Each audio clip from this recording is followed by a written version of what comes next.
Morning. Finally आता मी कोल्हापूरमध्ये पोहोचलो आहे. खूप खुश आहे.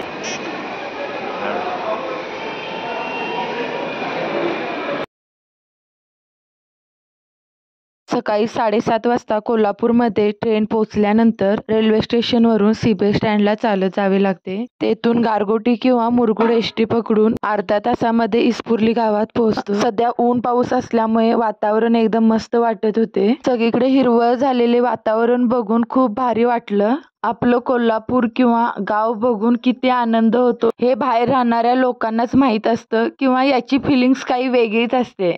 खूप दिवसांनी गावी आल्यामुळे घरातील सगळे खुश होते. त्यांची आपुलकीने चौकशी करून फ्रेश झाल्यानंतर साडी नेसली. त्यानंतर आईनी नाश्त्यासाठी धपाटे बनवले होते. ज्यावेळी आम्ही येऊ त्यावेळी त्या दरवेळी न चुकता धपाटे बनवतात. त्यांनी बनवलेले धपाटे खूप चांगले लागतात. ते आम्ही तिघेही खूप आवडीने खातो. स्पेशली हे धपाटे विरूला खूप आवडतात. गरम गरम धपाटे, दही, मिरचीचा ठेचा व कोणतीही एक तिखट भाजी हे कॉम्बिनेशन खूप चांगले लागते. सगळ्यांचे जेवण झाल्यानंतर घरातील कामे आवरून गणपती बाप्पाचे स्वागत केले.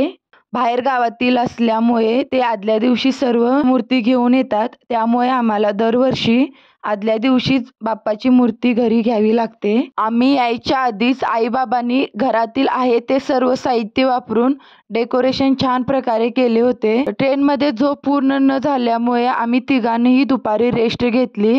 रेस्ट घेतल्यामुळे खूप फ्रेश वाटत होते. संध्याकाळी डेकोरेशन मधील काही सामान कमी करून थोडा बदल केला. हा छोटासा व्हिडिओ आवडला असेल तर लाईक करा, शेअर करा आणि चॅनलला नक्की सबस्क्राईब करा.